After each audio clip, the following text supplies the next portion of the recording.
เคารพพระเถรานุเถระครูบาสังฆะที่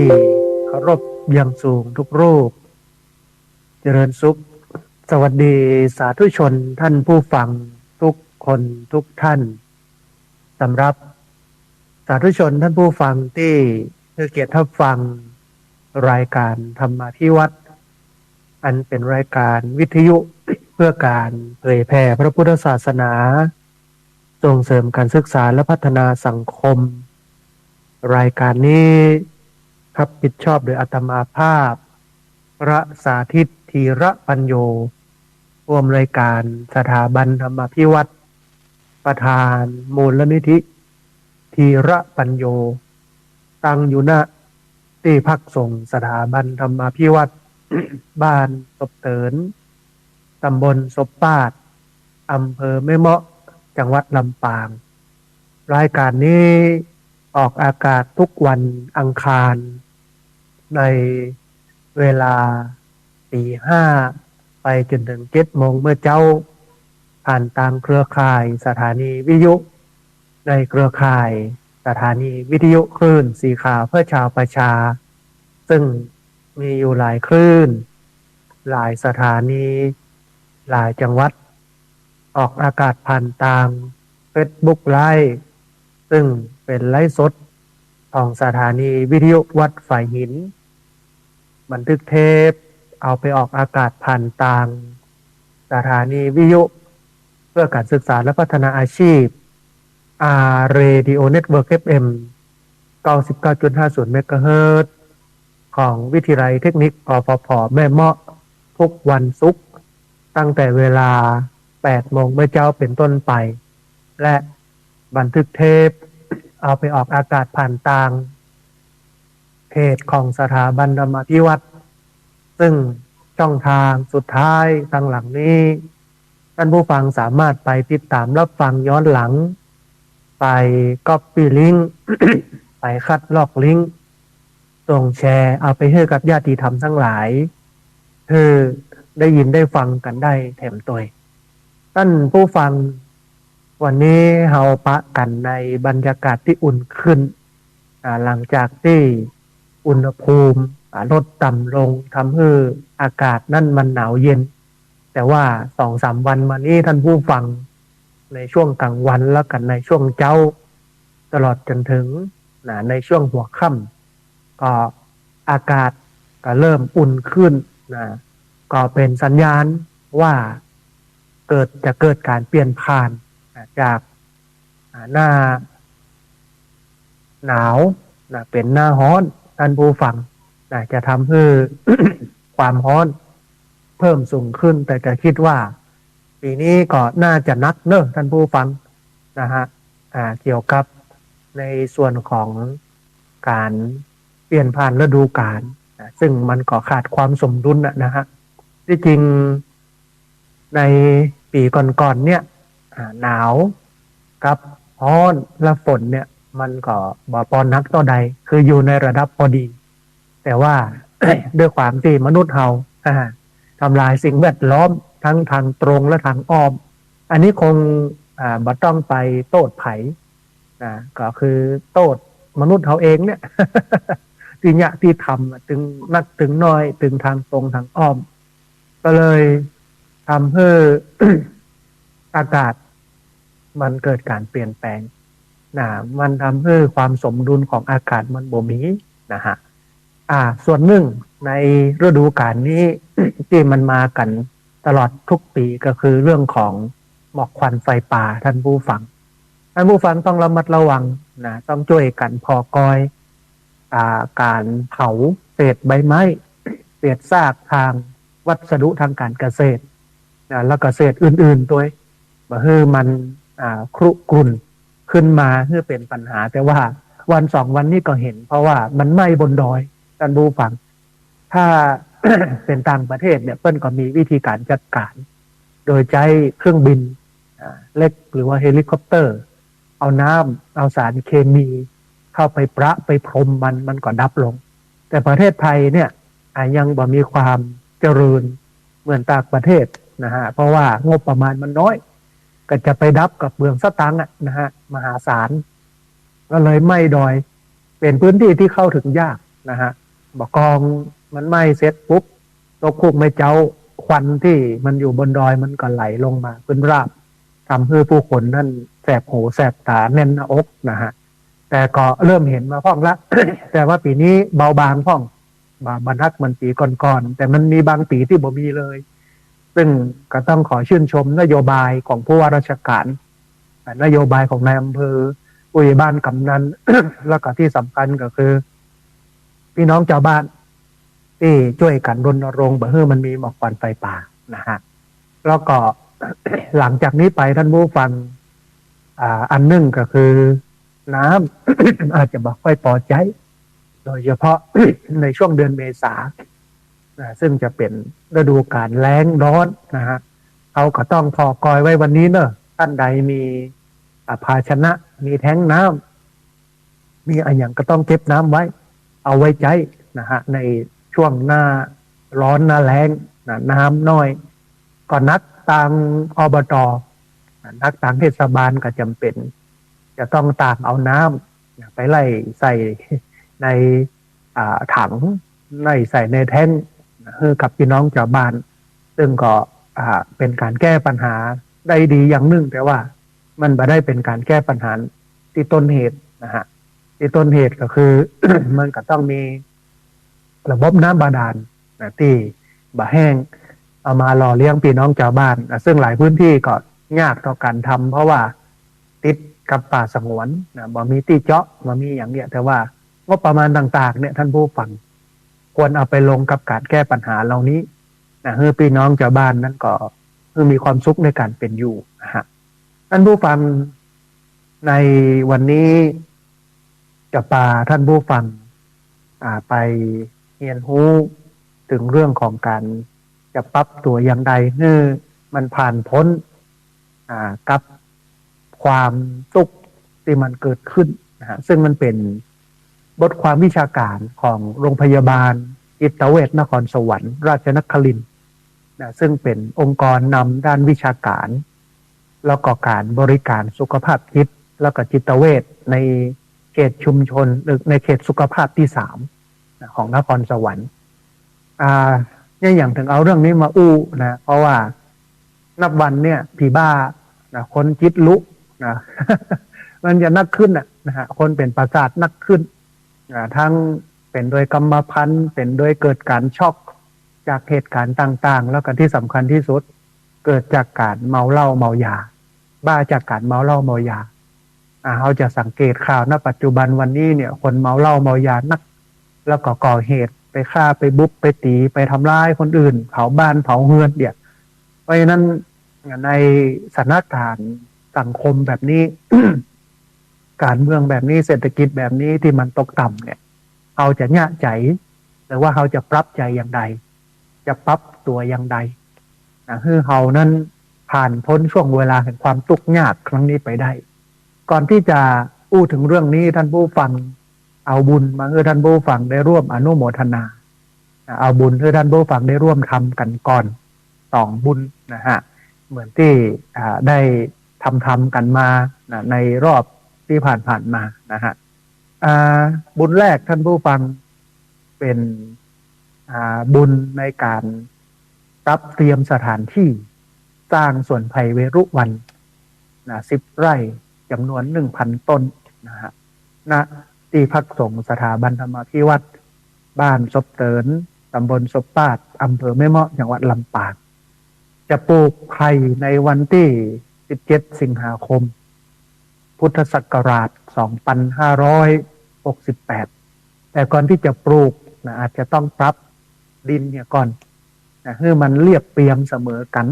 ให้มันเอาต้นหนามเอาต้นไม้ที่มันบ่ได้ประโยชน์นะฮะบางส่วนออกจากพื้นที่ปรับให้มันเรียบเปียงเพราะว่าจะง่ายต่อการปลูกง่ายต่อการดูแลรักษาเนี่ยจะมีอยู่2 อย่างที่มันง่ายก็คือ1ง่ายต่อการตัดหญ้า อันที่2มันบาดตายคือถ้าเป็นพื้นที่เป็นหลุมเป็นโมงเนี่ยถ้าไปปลูกแล้ว พ่อบอกกอยมันเวลาฝนตกน้ำท่วมท่านผู้ฟังน้ำท่วมขังมันแฉะชื้นนะก็เลยทำให้หากมันเน่าแล้วตาย อันนี้ได้ประสบการณ์จากการปลูกต้นไม้ในงานครบรอบ1 ทศวรรษ 10 ปี ที่พักสงฆ์สถาบันธรรมาภิวัตน์ที่ผ่านมาก็เลยเกิดก่อนในใจว่าถ้าอย่างนั้นเนี่ยต้องปรับดินเหี่ยก่อน ก็จะใช้งบประมาณอยู่ที่60,000 บาทนะฮะ60,000 บาทในการปรับเตรียมสถานที่สร้างสวนไผ่เวรุวัน10 ไร่จำนวน 1,000 ต้นนะฮะณที่พักสงฆ์สถาบันธรรมาภิวัตน์บ้านศพเตินตำบลศพปาดอำเภอแม่เมาะจังหวัดลำปางสำหรับท่านที่มีจิตเป็นกุศลปรารถนาจะร่วมทำบุญ สามารถร่วมทำบุญได้ที่ธนาคารกรุงไทยชื่อบัญชีที่พักส่งสถาบันธรรมาภิวัตน์ หมายเลขบัญชี5360755318นะฮะอันนี้เป็นช่องทางในการทำบุญปรับที่ดินจำนวน10 ไร่นะฮะที่บัญชีธนาคารกรุงไทยชื่อบัญชีที่พักสงฆ์สถาบันธรรมาภิวัตน์หมายเลขบัญชี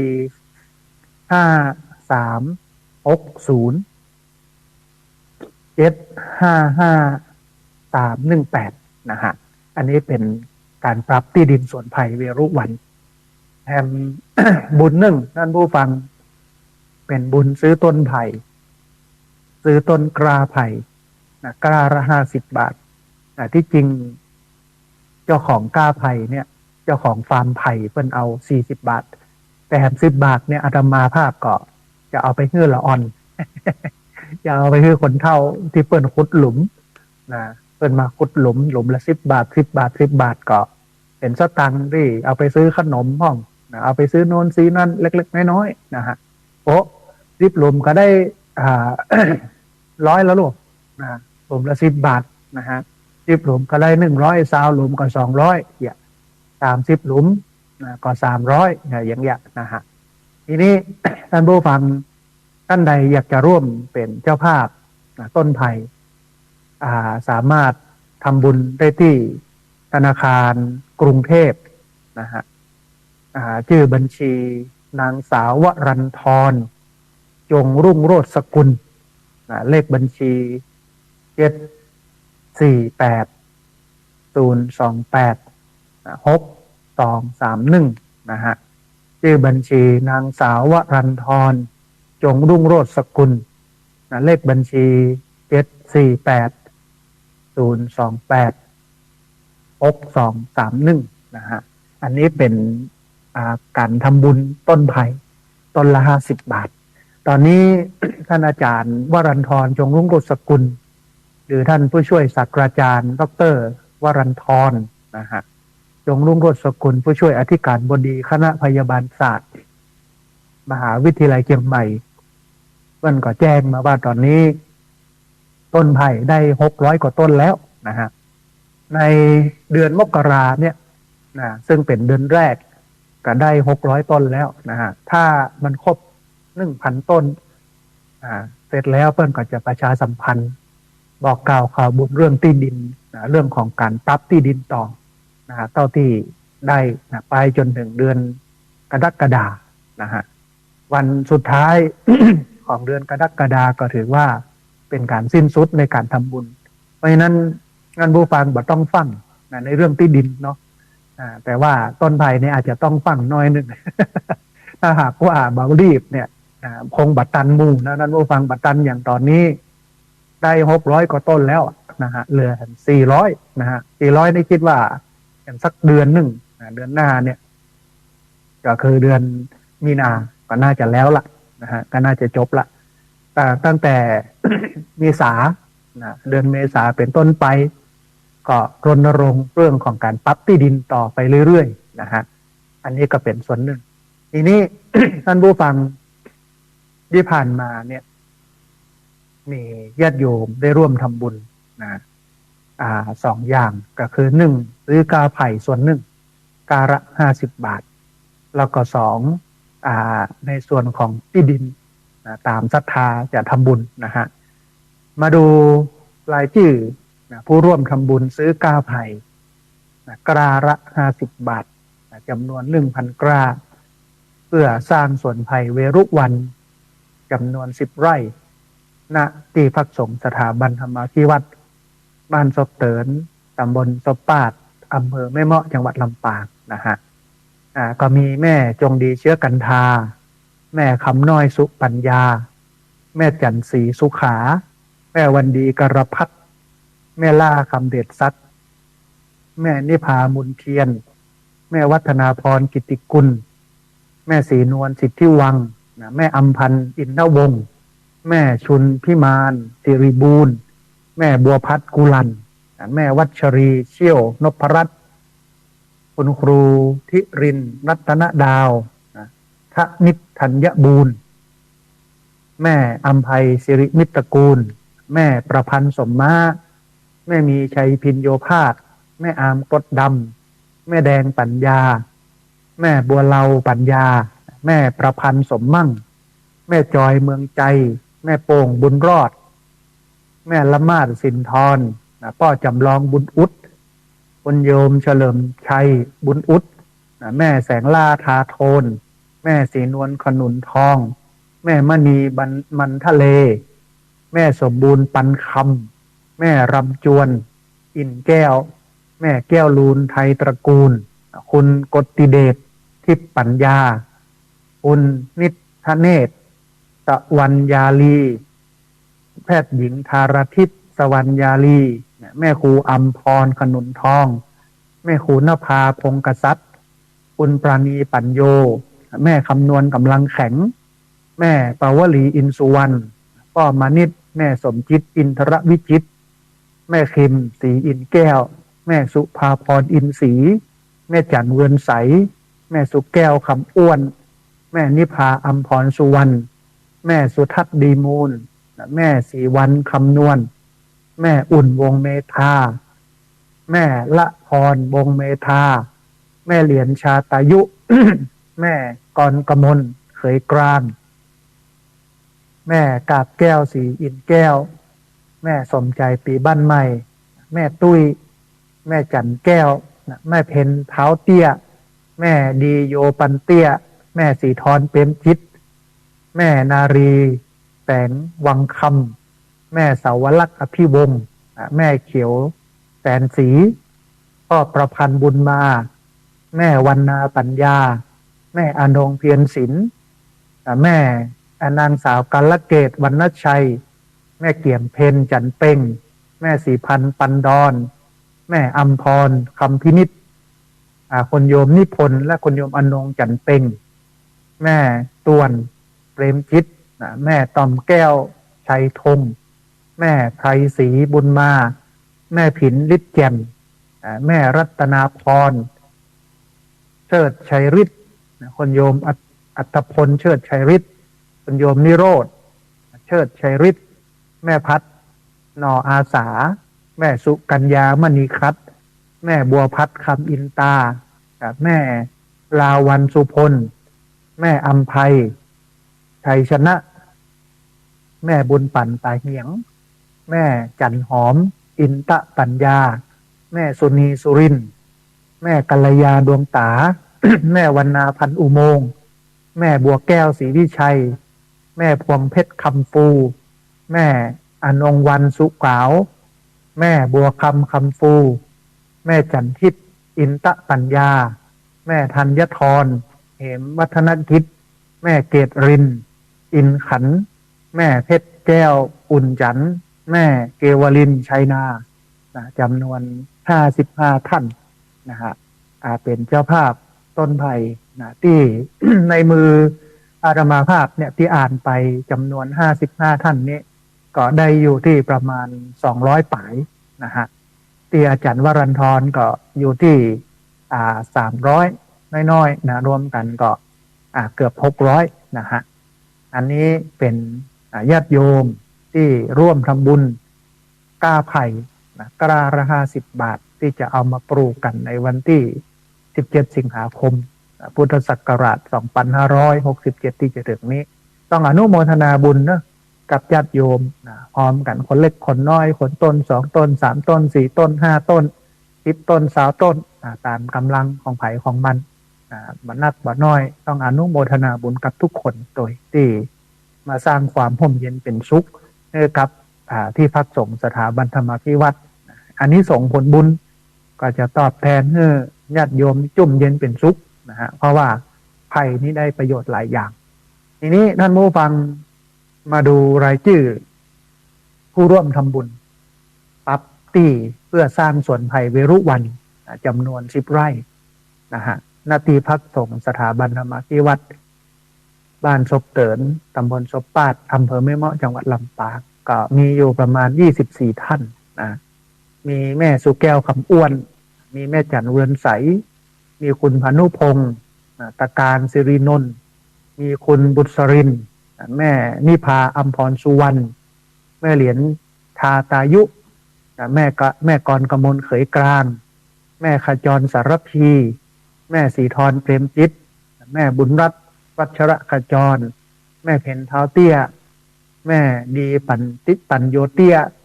แม่บุตรจุ่มจันป้อวันและแม่อนงนะฮะฟองนันตาแม่สุแก้วสอนศรีนุสรแม่จันทราศิริลำปางแม่ทองกันที่วง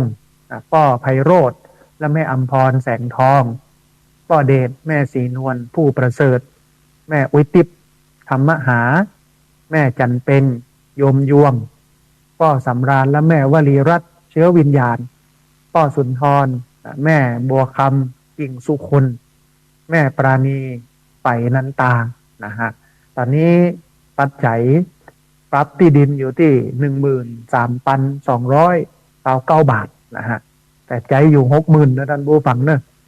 เพราะฉะนั้นท่านผู้ฟังก็เรียนเชิญเจริญพรมาร่วมกันให้ที่มันเสมอกันนะฮะเอาไว้ในการปลูกไผ่ท่านผู้ฟังท่านใดอยากจะร่วมทำบุญบุญแรกก็คือบุญปรับที่ดินก็สามารถ ร่วมทำบุญได้ที่ธนาคารกรุงไทยชื่อบัญชีที่พักสงฆ์สถาบันธรรมาภิวัตรหมายเลขบัญชี5360755318นะครับ5360755318อันนี้เป็นบุญในการปรับที่ดินจำนวน10 ไร่สามารถทำบุญได้ที่ ธนาคารกรุงไทยชื่อบัญชีที่พักสงฆ์สถาบันธรรมาภิวัตรหมายเลขบัญชี5360755318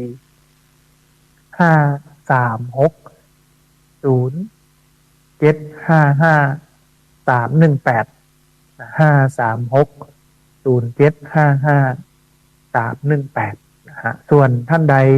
ที่อยากจะร่วมทำบุญต้นไผ่ต้นละ50 บาทก็สามารถทำบุญได้ที่ธนาคารกรุงเทพเลขที่บัญชี74802286231ชื่อบัญชี นางสาววรันธรจงรุ่งโรจน์สกุลเป็นธนาคารกรุงเทพนะฮะอันนี้ก็เป็น2 บุญที่เอามาให้ท่านผู้ฟังได้ร่วมอนุโมทนาแล้วก็จะได้ร่วมทำกันตัวนะฮะแล้วก็ชื่อของท่านใดที่ตกหล่นไปทำบุญมาแล้วพระอาจารย์มาได้ประกาศรายชื่อต้องขออภัยอาจจะตกหล่นแท้นะฮะเพราะฉะนั้นตอนท้ายตอนที่เปิดสายเฮ้ยญาติโยมได้โทรเข้ามาเนี่ยก็โทรเข้ามาตอนนั้นได้เบอร์เดียวเนาะเบอร์0641254122แต่ว่าตอนนี้ยังมาเปิดสายเตื้อบรรยายเอาธรรมะมาเล่าให้ฟังอย่างก่อนให้มันจุ่มอกเย็นใจมันสบายใจเรียบร้อยละถึงเวลาเปิดสายญาติโยมที่ฟังอยู่ทางบ้านได้โทรเข้ามาก็โทรเข้ามาโทรเข้ามาเช็คสารรายชื่อตกหล่นอย่างใดโทรเข้ามาถามคำถามได้นะฮะท่านผู้ฟังรายการธรรมาภิวัตรเป็นรายการวิทยุ เน้น3 เรื่องนะหนึ่งเผยแผ่พระพุทธศาสนาแต่ว่าการเผยแผ่พุทธศาสนาเนี่ยเน้นญาติโยมฟังและเข้าใจนะเสร็จแล้วเอาไปปฏิบัติ2ส่งเสริมการศึกษาส่งเสริมการเรียนรู้ของผู้คนทุกระดับนะเพราะฉะนั้นเรื่องราวที่เอามาเล่าให้ท่านผู้ฟังเนี่ยมันจะเป็นเรื่องราวที่มันร่วมสมัยเยอะนะเป็นส่วนมากเป็นเรื่องราวที่มันอู้กันในสมัยเนี้ยนะเป็นปัญหาที่เกิดขึ้นในยุคสมัยนี้แล้วก็ยิบยกมานะเอามาตีเตือนพอเสร็จแล้วก็เอาเข้าไปใส่ช่องธรรมะถ้ามันตรงธรรมะข้อไหนอย่างใดก็เอาเข้าไปนะเสร็จแล้วท้ายที่สุดก็เป็นเรื่องของการนำไปประยุกต์ใช้แถมอันหนึ่งก็คือพัฒนาสังคมท่านผู้ฟังพัฒนาสังคมเนี่ยอาตมาภาพเชื่อว่าคำสอนของพระพุทธเจ้าดีบัจเจดีธรรมดานะดีแต่ถ้าผู้คนเอาไปปฏิบัติแต่ที่ผ่านมาที่ผู้คนบอกเอาไปปฏิบัติเพราะว่ามันถูกต้อนถูกซุกถูกแอบอิงไว้กับวัฒนธรรมประเพณีกับเรื่องภาษาตัวความเก่าความแก่ตัวอย่างตัวอย่างจนชาวบ้านเข้าใจว่าพุทธศาสนาเป็นเรื่องศักดิ์สิทธิ์อิทธิหารอิทธิฤทธิปฏิหารย์โดนบันดาลแต่แท้ที่จริงบัจใจจุดสตาร์ทของคำสอนของพุทธศาสนาก็คือเรียนรู้แล้วเอาไปปฏิบัติเหมือนที่ตำรับตำราเปิ้นว่าไว้ว่าปริยัติก็คือเรียนไม่ว่าจะเป็นการฟังเทศน์ไม่ว่าจะเป็นการเรียนธรรมะโดยตรงอย่างเงี้ย1ศึกษา2ปฏิบัติเอาธรรมะไปปฏิบัติและ3ก็ได้ผลจากการปฏิบัตินั้นเปิ้นฮ้องว่าปฏิเวทมีอยู่3อย่างโลกปริยัติปฏิบัติปฏิเวทนะฮะคือวันเนี้ยเรานำมาอายุหนักขึ้น ก็เห็นอะไรอย่างเยอะเข้าใจอะไรอย่างเยอะที่จริงในสมัยเป็นสามเณรก็ดีเป็นตัวเจ้าหนุ่มๆก็ดีก็เป็นนักศึกษาเรียนตึงระดับปริญญาตรีคณะพุทธศาสตร์เอกพระพุทธศาสนาเรียนเรื่องพุทธศาสนาเจาะเรื่องพุทธศาสนาจนจบปริญญาตรีได้เกียรตินิยมนะฮะไปเรียนต่อในระดับปริญญาโทของมหาวิทยาลัยเชียงใหม่พุทธศาสนาศึกษาคณะมนุษยศาสตร์ภาควิชาปรัชญาและศาสนาก็เจาะลึกเรื่องพุทธศาสนาเข้าไปแถมหลังจากนั้นก็ทำงานโดยการนำเอาธรรมะของพระพุทธเจ้ามาประยุกต์ใช้เป็นกิจกรรมให้โยมได้ปฏิบัติมากกว่าการนั่งเทศบนธรรมาสน์ซึ่งมันก็ยากต่อการที่จะเอาไปปฏิบัติแล้วก็กาลเทศะบางอย่างบางที่เพื่อนก็บอกให้ความสำคัญกับการเทศน์การบรรยายแต่ว่าที่ได้เอาไปปฏิบัติจริงๆนี่ก็คือฟังแล้วเอาไปประยุกต์ใช้ในชีวิตประจำวัน อันนี้คือสาระของรายการเพราะฉะนั้นเนื้อหาสาระเนี่ยก็จะเน้นธรรมะที่เป็นธรรมะปัจจุบันเป็นเหตุการณ์ปัจจุบันที่มันเกิดขึ้นแต่แล้วก็เอาธรรมะของพระพุทธเจ้าเนี่ยมาใส่มาวิเคราะห์พร้อมกับชี้ช่องบอกทางคือญาติโยมสามารถนำเอาไปปฏิบัติได้จริงมันถึงจะแก้ปัญหาได้อย่างวันนี้เหมือนกันท่านผู้ฟังวันนี้เราดูข่าวจากสื่อต่างๆไม่ว่าจะเป็นสื่อ Facebook สื่อทีวีสื่อวิทยุนะฮะมันได้ฟังข่าวได้หันข่าวเรื่องของการที่คนเป็นผีบ้าคนเป็นโรคประสาทโดยเฉพาะเป็นโรคจิตเนี่ยเยอะขึ้นเจ้าหน้าที่ศูนย์เป็นห้องว่าคลินิกฟ้าใสโรงพยาบาลต่างๆเอาไปอยู่นะเจ้าหน้าที่มีอยู่4-5 คนแล้วก็ดูคนทั้งอำเภอเนี่ยน่าจะบตันบปอกันที่จริงมันบปอนะฮะแต่ก็หาเขียมนักจิตเวชนักจิตวิทยาเนี่ยหาเขียมมากประเทศไทยมีอยู่บักกี่ที่มีหมอจิตวิทยาเพราะว่าคนบอกค่อยเหียนแต่ว่าคนป่วยคนที่เป็นจิตเวชเนี่ยเยอะเป็นจิตเวชมาแต่กำเนิดก็มีเป็นจิตเวชเพราะอุบัติเหตุหรือว่าสะเทือนใจไอ้อย่างบางอย่างก็มีเป็นจิตเวชเพราะเล่าก็มีและที่สำคัญนะวันนี้เนี่ยมันเยอะขึ้นก็คือเป็นจิตเวชจากยาผู้ป่วยจิตเวชเหล่านี้มีสิทธิพิเศษนะท่านผู้ฟังถ้าสมมติโดนจับแล้วเนี่ยถ้า มีใบนะใบหมอที่เปิ้นระบุว่าเป็นโรคจิตเวชเนี่ยเวลาเนี่ยอย่างนี้จะบ่มีความผิดนะเพราะว่าทำไปด้วยจิตที่มันบ่ปกติ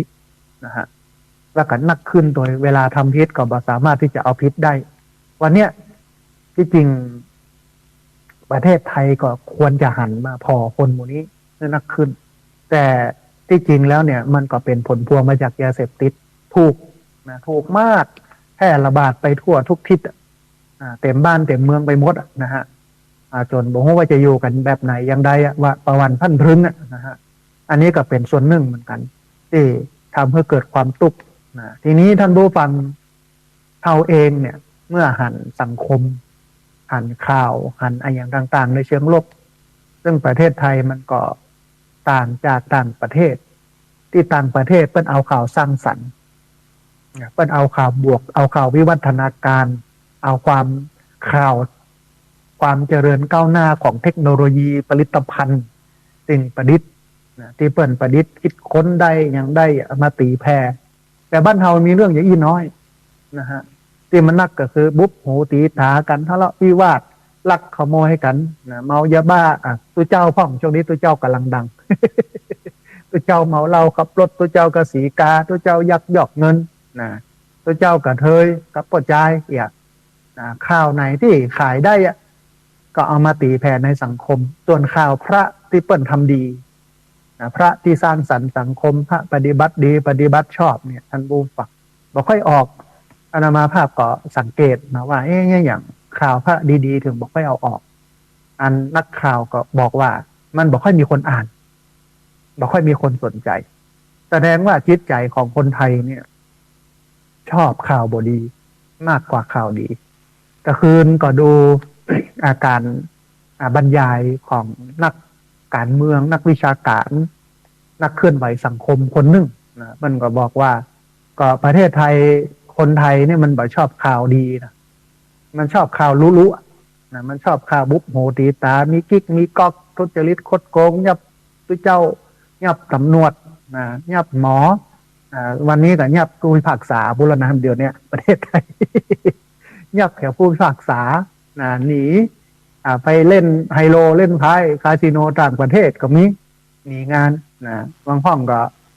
เกื้อกูลคือทำคดีตัดสินคดีโดยเกื้อกูลต่อพรรคพวกอย่างตัวมันหันทุกวงการข่าวอย่างนี้ออกตลอดมันก็เลยทำให้เขาพอว่าโอ้ประเทศไทยน่ะมาถึงจุดนี้แล้ววันนี้แต่มาถึงจุดนี้แล้วเขาก็เป็นคนหนึ่งที่อยู่ในสังคมไทยแน่นอนว่าผลกระทบ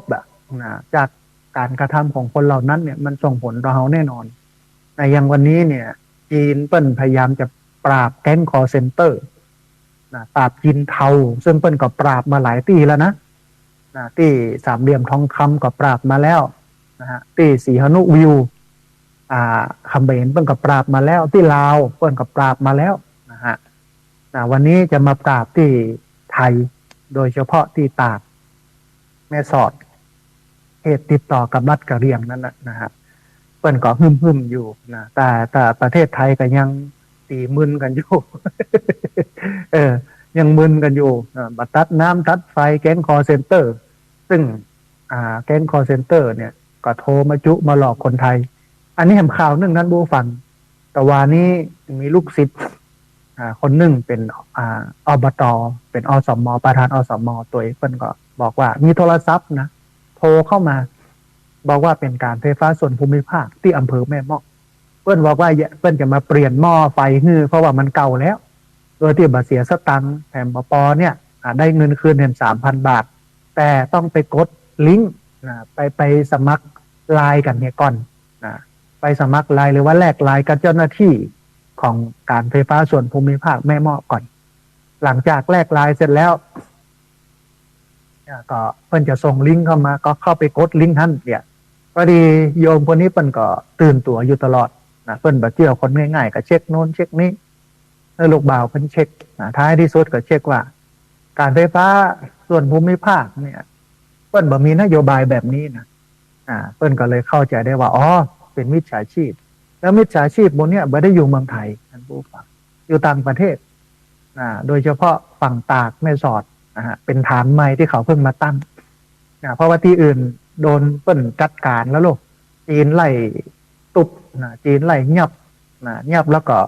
กฎหมายของจีนมันแหงนะท่านผู้ฟังประหารชีวิตคือประหารชีวิตนะยิงขว้างนี่นะฮะหมู่นี้ก็เลยหนีแตกไปแล้วประแจก็มาตั้งถิ่นฐานอยู่ที่พม่าเพราะว่าพม่านั้นมาได้เป็นเอกภาพพม่ามาได้เป็นเอกภาพไม่สามารถปกครอง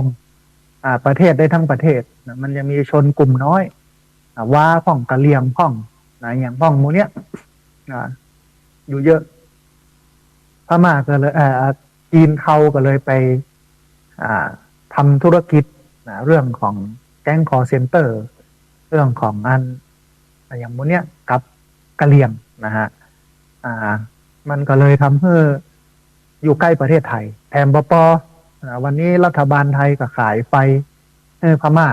ขายไฟให้กะเหรี่ยงน้ำประปาสัญญาณอินเทอร์เน็ตไปให้ทันหมดนะฮะแล้วก็คนหมู่นี้ก็เอามาหลอกคนไทยเอาเงินคนไทยสูญเสียไปบ่ฮู้จักต่อใดก็มีนักวิชาการเพิ่นวิเคราะห์ว่าวันหนึ่งเนี่ย คนไทยเสียเงินจากแก๊งเหล่านี้70 ล้านต่อวันเกิดพอท่านผู้ฟัง70 ล้านต่อวันนะไม่ใช่ธรรมดานะฮะเพราะฉะนั้นเนี่ยมันก็ทำให้เราได้เห็นว่าโอ้ถ้าเป็นอย่างนี้นี่มันก็จะทำให้คนเป็นโรคจิตนักขึ้นยิ่งหลังๆเนี่ยคนติดยาบ้านักขึ้นนะฮะด้วยความเครียดหลายเรื่องหลายอย่างเศรษฐกิจตัวอย่างตัวทีนี้ท่านผู้ฟังมันก็มีคำถามว่าเราจะปรับตัวอย่างใดคือผ่านพ้นช่วงเวลาแห่งความทุกข์ยากนี้ไปได้ท่านผู้ฟังมันเป็นเรื่องธรรมดาที่ผู้คนต้องเผชิญช่วงเวลาที่มันทุกข์ยากลำบากกายใจเป็นบางช่วงเป็นบางขณะของชีวิตแล้วก็บอกว่าเราจะชอบหรือไม่ชอบก็ตามท่านผู้ฟังความทุกข์ยากนั้นมันเป็นส่วนหนึ่งของชีวิตมนุษย์เป็นองค์ประกอบของชีวิตมนุษย์ถ้าเกิดเป็นมนุษย์แน่นอนว่าต้องมีความทุกข์ยากเป็นเรื่องธรรมดาประสบการณ์ความยากลำบากต่างๆที่มันเกิดขึ้นเนี่ยท่านผู้ฟังมันสามารถที่จะเปลี่ยนวิธีคิดแล้วก็มุมมองใหม่ๆของเฮาที่มีต่อโลกหรือว่าอาจจะนำไปสู่ความท้อแท้สิ้นหวังหรือเกิดปัญหาทางสุขภาพจิตขึ้นได้แต่ท่านผู้ฟังการเรียนรู้ที่จะยอมรับการเรียนรู้ที่จะรับมือแล้วก็เอาชนะความทุกข์ยากก็คือสิ่งที่จะช่วยเสริมสร้างความเข้มแข็งและก็ความยืดหยุ่นทางจิตใจในความยากลำบากที่ผ่านเข้ามาในชีวิตนะฮะแต่ว่านี้เนี่ยอาตมาภาพโพสเฟซบุ๊กให้กำลังใจญาติโยมตอนเจ้าว่าถ้าเขามองปัญหาเป็นความกดดันมันก็จะกดเขาไว้กับที่ถ้าเขามองปัญหาเป็นความกดดันปัญหานั้นมันก็จะกดเขาอยู่กับที่แต่ถ้าเขามองปัญหาเป็นแรงผลักดันมันจะดันให้เขาก้าวไปข้างหน้ามันอยู่ที่มุมมองท่านผู้ฟังแต่เมื่อมันมากดเขาอยู่กับที่หรือว่าจะเอาปัญหานั้นมาเป็นแรงผลักดันให้เขาก้าวหน้ามันก็อยู่ที่วิธีคิดของเขาเนอะมันอยู่ที่วิธีคิดอยู่ที่การเรียนรู้ของเขานะฮะทีนี้ท่านผู้ฟังในการที่จะเรียนรู้ในการที่จะรับมือแล้วก็เอาชนะความทุกข์ยากก็คือสิ่งที่จะช่วยเสริมสร้างความเข้มแข็งและความยืดหยุ่นทางจิตใจในความลำบากที่ผ่านเข้ามาในชีวิตทำให้เกิดความมั่นใจแล้วก็สามารถที่จะพิชิตอุปสรรคที่จะเกิดขึ้นในอนาคตได้อันในทัศนคติของพี่น้องชาวฝรั่งทั้งหลายผู้มีความเจริญทั้งหลายเนี่ยมันก็กึศว่าความทุกข์ยากทั้งหมดปัญหาและอุปสรรคทุกอย่างที่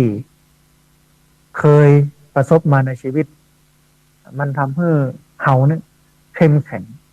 หรือว่าเฮานี่แข็งแกร่งขึ้นเฮาอาจจะบัตรนักตอนที่มันเกิด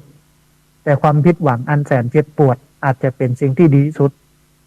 ที่โลกนี้มอบเมื่อเฮาเป็นบทเรียนนะท่านผู้ฟังต้องมองปัญหาให้มันเป็นบทเรียนตราบใดที่เขาเกิดเป็นมนุษย์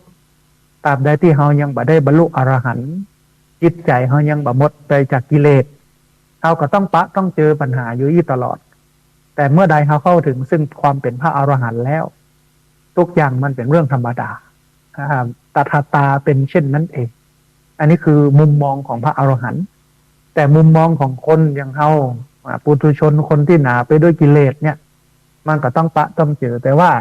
มันอยู่ที่เราจะยึดมันมาเป็นแรงพลักเขาก้าวไปข้างหน้าหรือว่าเป็นแรงกดที่มันกดเขาอยู่กับที่ อันนี้มันอยู่ที่เขานะฮะทีนี้นั่นผู้ฟังมันมีคำถามว่าไอ้อย่างคือความทุกข์ยากของชีวิตอะไรคือความทุกข์ยากของชีวิตความทุกข์ยากท่านผู้ฟังมันเป็นสถานการณ์หรือว่าเหตุการณ์ที่ยากลำบากหรือที่มันบ่พึงพอใจแล้วก็มันมีผลกระทบต่อจิตใจผลกระทบต่ออารมณ์และก็ความรู้สึกอย่างรุนแรงส่วนใหญ่เนี่ยท่านผู้ฟังบ่เคยปะมาก่อนหรือว่าบ่เคยคิดว่ามันจะเกิดขึ้นเช่นประสบกับภัยพิบัติน้ำท่วมไฟไหม้การสูญเสียบุคคลอันเป็นที่รักสูญเสียทรัพย์สินการตกงานการเจ็บป่วยเป็นโรคร้ายแรงการหย่าร้างเมื่อต้องประสบกับเหตุการณ์ยากลำบากต่างๆเหล่านี้บุคคลบ่สามารถนำวิธีการจัดการหรือว่าแก้ไขปัญหาแบบเดิมๆมาใช้ได้อย่างได้ผลส่งผลให้เกิดความเครียดความทุกข์ใจอย่างรุนแรงอันนี้ก็คือความทุกข์ของชีวิตก็คือไม่มีทักษะในการแก้ไขปัญหาที่มันเกิดขึ้นได้มันก็เลยเกิดความทุกข์ปัญหาต่างๆเกิดขึ้นได้จากภัยพิบัติเกิดการสูญเสียบุคคลนั้นเป็นที่รักเกิดการสูญเสียทรัพย์สินตกงานเจ็บป่วยยาล้างอย่างพวกนี้อันนี้คือความทุกข์ยากของชีวิตระดับแรกระดับที่สองคือถ้าไม่มีวิธีการจัดการกับมันความปัญหาแล้วเนี่ยมันจะทวีคูณขึ้นมันเป็นความทุกข์ของชีวิตบางคนถึงขั้นที่จบชีวิตไปตัวมันก็ได้อย่างนั้นทีนี้นันโบฟังมันก็มีแหมคำถามหนึ่งว่าแล้วจิตใจที่มันยืดหยุ่นเนี่ยมันเป็นอย่างไรจิตใจที่มันยืดหยุ่นเนี่ยมันเป็นอย่างไรความยืดหยุ่นทางจิตใจท่านผู้ฟังมันเป็นกระบวนการของการปรับตัวได้เป็นอย่างดีเมื่อเผชิญกับความทุกข์ยากการบาดเจ็บโศกนาฏกรรมภัยคุกคามหรือว่าสาเหตุที่มาของความเครียดที่สำคัญเช่นปัญหาครอบครัวและความสัมพันธ์ปัญหาสุขภาพที่ร้ายแรงหรือปัญหาความเครียดในที่ทำงานและด้านการเงินความยืดหยุ่นนั้นเนี่ยมันอาจจะเกี่ยวข้องกับการฟื้นตัวกลับสู่ภาวะปกติหลังจากผ่านประสบการณ์ที่ยากลำบากเหล่านี้ได้มากเท่าที่จะสามารถยืดหยุ่นได้แล้วก็ยังเกี่ยวข้องกับการพัฒนาตัวเก่าอย่างมากตัวเช่นเดียวกันท่านผู้ฟังสิ่งที่เป็นความขัดแย้งในเรื่องของความยืดหยุ่นทางจิตใจก็คือในการเอาชนะความทุกข์ยากลำบากเขาเนี่ยจะต้องช่วยตัวเก่าเป็นอันดับแรกก่อนนะเพื่อที่จะนำตัวกำหนดตัวว่าเขาจะได้รับการช่วยเหลือหรือไม่วิธีคิดของเขานั้นไม่ใช่เหตุการณ์แวดล้อมภายนอกแต่มันเป็นเรื่องภายในหมายความว่าเวลาเกิดปัญหาเนี่ยสิ่งหนึ่งที่ควรทำก็คือก็ช่วยเหลือตัวเก่าก่อนอันดับแรกก่อนที่จะไปขอความช่วยเหลือจากผู้อื่นหลายคนมาได้คิดในเรื่องของการแก้ไขปัญหาด้วยตัวเองแต่ว่าคิดได้อย่างเดียวว่าจะเอาไผ่มาช่วยหลายคนก็บอกว่ามันก็เป็นวิธีการแก้ปัญหาอย่างหนึ่ง มันก็เป็นวิธีการแก้ปัญหาอย่างหนึ่งถูกแต่มันง่ายล้ำไปเกิดถ้า คนที่เขาขอให้ช่วยเปิ้นมาช่วยเราหรือว่าเปิ้นช่วยเขาบ่ได้เนี่ยแสดงว่าเขาก็ถึงจุดจบมันเนาะเป็นตุกนะฮะเพราะฉะนั้นเนี่ยต้องช่วยเหลือตัวเก่าให้ได้ก่อนปัญหาทุกปัญหามันประเดประดังเข้ามาที่เขาเองก็จะต้องเปิดความคิดไปเข้าใจปัญหาไปมองเห็นปัญหาแล้วมองเห็นสาเหตุของปัญหาแล้วแก้เรื่องเนี้ยท่านผู้ฟังศาสนาที่มีพระเจ้าศาสนาที่มีพระผู้เป็นเจ้าหรือที่ฮ้องกันว่าศาสนาเทวนิยมที่นิยมเทพทั้งหลายนิยมพระเจ้าทั้งหลายไม่ว่าจะเป็นคริสต์อิสลามพราหมณ์หรือศาสนาอื่นๆที่มีความเชื่อเรื่องของการดลบันดาลเนี่ยศาสนาเหล่านี้ก็ให้ความสำคัญกับการช่วยเหลือตัวเองก่อนนะท่านผู้ฟังเพื่อนบอกว่าพระเจ้าจะช่วยเหลือบุคคลที่ช่วยเหลือตัวเองก่อนเท่านั้นนั่นก็พระเจ้าจะช่วยเหลือบุคคลที่ช่วยเหลือตัวเองก่อนเท่านั้นคือถ้าเวลาเกิดปัญหาแล้วบักช่วยเหลือตัวเองก่อนไปหาพระเจ้าไปขอร้องให้พระเจ้าช่วยเนี่ยพระเจ้าก็บ่ช่วยพระเจ้าจะช่วยเหลือบุคคลที่ช่วยเหลือตัวเองก่อนเท่านั้นอันนี้คือสิ่งสำคัญนะแต่พุทธนี่ตรงตัวบ่ต้องให้ใครมาช่วยเพราะว่าอย่างอัตหิอัตโนนาโถตนแลเป็นที่พึ่งของตนบ่ต้องไปเปิ้งเต้เปิ้งผีเปิ้งเทวดาเปิ้งสิ่งศักดิ์สิทธิ์เปิ้งตัวเก่าก่อนหลังจากที่เปิ้งตัวเก่าแล้วก็เอาธรรมะมาพอมาเปิ้งธรรมะเอาธรรมะมาเป็นที่ตั้งบ่ใช่เอาสิ่งศักดิ์สิทธิ์อิทธิฤทธิปาฏิหาริย์ดลบันดาลมาเป็นที่ตั้งซึ่งมันไม่เป็นความจริงมันบ่สำเร็จผลเป็นความจริงมันเป็นสิ่งที่มันประโลมจิตใจบ่ได้แต่ก็ได้ในช่วงหนึ่งเพราะว่าอาจจะทำให้ใจสงบใจสุขมีพลังเสร็จแล้วก็จะต้องกลับมาช่วยเหลือตัวเองช่วยเหลือตัวเองก่อนอันนี้คือสิ่งที่สำคัญนะท่านผู้ฟังทีนี้ท่านผู้ฟังมันก็มีคำถามแอมคำหนึ่งว่าเนี่ยอย่างคนบางคนจึงสามารถฟื้นตัวกลับสู่ภาวะปกติได้ดีกว่าคนอื่นคนบางคนเนี่ยสามารถฟื้นตัวกลับสู่ภาวะปกติได้ดีกว่าคนอื่นท่านผู้ฟังบางคนเนี่ยอาจจะรู้สึกว่าชีวิตของตัวเก่านั้นต้องปะกับสถานการณ์ทุกข์ยากมากกว่าคนอื่น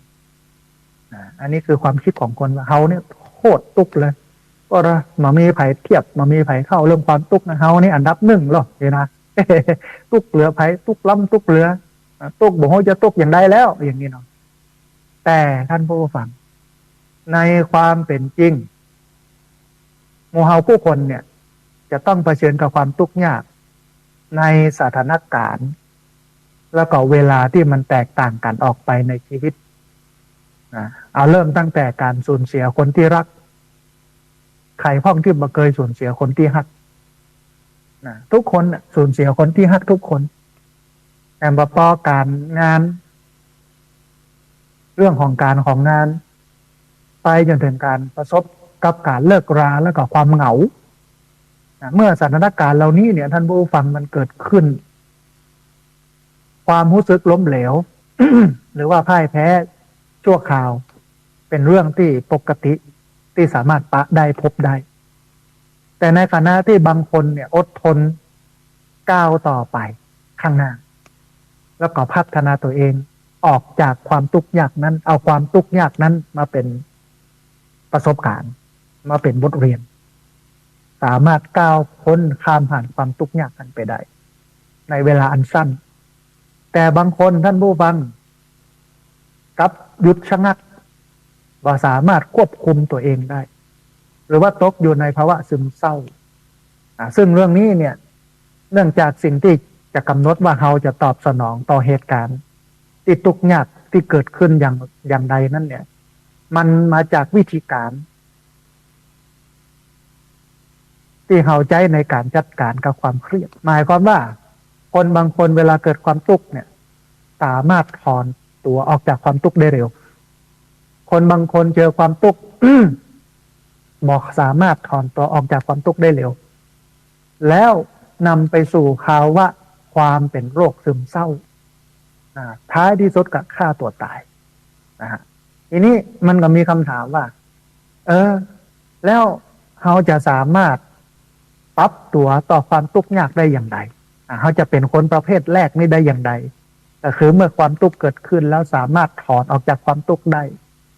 จะเนี่ยอย่างนี้ได้อย่างไรเพราะว่าทักษะเรื่องนี้เป็นสิ่งสำคัญเพราะโลกวันนี้มีคนเป็นโรคซึมเศร้าเยอะเยอะมากนะฮะมีคนเป็นโรคซึมเศร้าเยอะมากแต่ถ้าหากว่าฮู้เทคนิคอย่างอี้เนี่ยมันก็จะสามารถไปแก้โรคซึมเศร้าที่กำลังเป็นกันอยู่อย่างมากโรคซึมเศร้านี่ไม่ใช่ธรรมดานะท่านผู้ฟังมันนำไปสู่การฆ่าตัวตายนะปลายของโรคซึมเศร้านี่คือการฆ่าตัวตายนะฮะทีนี้ท่านผู้ฟังเมื่อเราต้องเผชิญกับสถานการณ์ที่มันตึงเครียดเหตุการณ์ที่มันตึงเครียดบางคนเนี่ยมันดูเหมือนจะเข้มแข็งกว่าคนอื่นนะท่านผู้ฟังการวิจัยการศึกษาของนักวิจัยเปิ้นชี้ให้เห็นว่าความเข้มแข็งทางอารมณ์ก่อให้เกิดความยืดหยุ่นทางจิตใจในเรื่องความเจ็บป่วยทั้งทางด้านร่างกายแล้วก็จิตใจเพราะอย่างท่านผู้ฟังเพราะคนบางคนเนี่ยสามารถเผชิญกับความเครียดโดยบาดเจ็บป่วยในขณะที่บางคนเนี่ยเจ็บป่วยเพิ่มหนักขึ้นนะฮะอันนี้คือสิ่งสำคัญนะมันมีนักจิตวิทยาก็คือคุณโยมซูซานโกบาซาเปิ้นเป็นนักจิตวิทยาเปิ้นบอกว่าความเข้มแข็งอดทนเป็นลักษณะบุคลิกภาพของบุคคลซึ่งทำหน้าที่เหมือนกันจนเมื่อประสบกับภาวะเครียดจากเหตุการณ์ที่เกิดขึ้นในชีวิตและเป็นสิ่งที่สามารถพัฒนาให้เกิดขึ้นได้คุณโยมโกบาซาซึ่งเปิ้นเป็นนักจิตวิทยาเนี่ยเปิ้นจำแนกองค์ประกอบของความเข้มแข็งทางด้านจิตใจออกเป็น3องค์ประกอบท่านผู้ฟังนะฮะเปิ้นบอกว่า1ความท้าทายความท้าทายนี้เป็นความเชื่อของบุคคลว่าชีวิตเนี่ยมีการเปลี่ยนแปลงและการเปลี่ยนแปลงนั้นเป็นสิ่งที่มันท้าทายตัวมันกับตรงกับหลักพุทธศาสนาของเรื่องไตรลักษณ์หรอกมีอย่างคงที่คงทนเปลี่ยนแปลงเป็นธรรมดานะฮะอันนี้ตกอยู่กับเข้ากับหลักไตรลักษณ์ของพุทธศาสนาคนที่มีความเข้มแข็งอดทนจะเปลี่ยนความยากลำบากให้เป็นความท้าทายนะแทนที่จะพยายามต่อสู้กับความเป็นจริงที่เกิดขึ้นในทางตรงกันข้ามท่านผู้ฟังหมู่เขาเนี่ยกับเผชิญหน้ากับมันได้โดยง่ายนะหรือเผชิญหน้ากับมันโดยบ่ได้ตัดสินเหตุการณ์ที่เกิดขึ้นแต่มุ่งที่จะค้นหาความหมายและก็บทเรียนที่อยู่เบื้องหลังเหตุการณ์เหล่านั้นก็คือมองปัญหาเป็นเรื่องความท้าทายข้ามปัญหาไปเลยนะฮะไปมองถึงเรื่องของการเรียนรู้ว่าเราได้เรียนรู้อะไรอย่างกับปัญหานี้พ่องมันอยู่ที่มุมมองของคนท่านผู้ฟังคน2คนมองเหมือนกันนะเหมือนกับกรรมบะเก่าโบราณที่เปิ้นบอกว่า2คนยนต์ตามช่องคนหนึ่งเห็นโคนตรมคนหนึ่งตาแหลมคมเห็นแสงดาวอยู่วาววายนะเห็นแสงดาวอยู่พราวพราย มันอยู่ที่มุมมองบางคนมองปัญหาว่าเป็นปัญหาโอ้มันยุ่งยากแต่ว่าอย่างปลาล่ำปลาเหลือมันยังมาเกิดกับเราคนเดียวเนี่ยยังไปเกิดกับคนอื่นพ่องอันนี้คือคนมองแบบท้อแท้ท้ายที่สุดก็เป็นโรคซึมเศร้าแต่คนหนึ่งมองว่าก็ดีละเกิดปัญหาขึ้นเขาก็จะได้เรียนรู้กับมันเข้าใจมันเข้าใจปัญหาเรียนรู้ปัญหามันอยู่ที่มุมมองนะท่านผู้ฟังแต่ถ้ามองบวกมันเป็นความท้าทายมองลบมันเป็นปัญหาอุปสรรคเราจะมองแบบใดมันอยู่ที่เราจะมองนะถ้ามองให้มันมีปัญหาเนี่ยก็คือมองว่ามันเป็นปัญหานั้น มันก็บ่พ้นปัญหาแต่ถ้ามองเป็นความท้าทายมองเป็นการเรียนรู้ทั้งความสำเร็จและความล้มเหลวนะมันได้เรียนรู้ถึง2อย่างถ้ามันสำเร็จก็เรียนรู้ว่าทำไมถึงสำเร็จเนี่ยอย่างมันถึงสำเร็จถอดออกมา1 2 3เพราะเหตุนั้นเพราะเหตุนี้ เพราะอย่างอันเพราะอย่างอี้มันจึงสำเร็จเอาที่มันบ่สำเร็จเพราะอะไรอย่างถอดออกมา1 2 3เพราะมันบ่สำเร็จมันเพราะมันอย่างอี้โดเพราะอย่างอันเพราะอันนั้นขาดไปเพราะอันนั้นนักล้ำไปเพราะอันนี้น้อยล้ำไปอย่าแต่เพื่อดีนะต้องมองเป็นความท้าทายท่านผู้ฟังอันนี้อันแรกอันที่สองมันเป็นเรื่องของความมุ่งมั่นมันเป็นเรื่องของความมุ่งมั่นหมายถึงความตั้งใจของเราที่จะยึดมั่นในความสำคัญและกับคุณค่าในสิ่งที่ตัวเก่ากระทำอยู่สำเร็จลุล่วงโดยบักคำนึงถึงอุปสรรคที่เกิดขึ้นโดยการกำหนดเป้าหมายที่สำคัญแล้วก็มีความหมายต่อชีวิตแล้วก็แบ่งกระบวนการออกเป็นขั้นตอนย่อยๆแล้วก็ลงมือทำจนกว่าเขาจะบรรลุเป้าหมายนั้นอันนี้ต้องมีความมุ่งมั่นความมุ่งมั่นนี่ก็เปรียบเสมือนฉันทะความรักความใฝ่ดีความปรารถนาดีวิริยะอุตสาหะก็อยู่ในขั้นโดยอยู่ในความมุ่งมั่นตัวมีวิริยะมีอุตสาหะเหมือนที่พระพุทธเจ้าตรัสไว้เลยว่าวิริเยนะทุกขมัจเจติบุคคลจะล่วงพ้นจากความทุกข์ได้ก็เพราะความเพียรความพยายามความมุ่งมั่นความอดทนอันนี้คือข้อที่สองต้องมีความมุ่งมั่นต้องมีความอดทนอย่างมากกับทุกเรื่องที่เกิดขึ้นคือที่จริงบางปัญห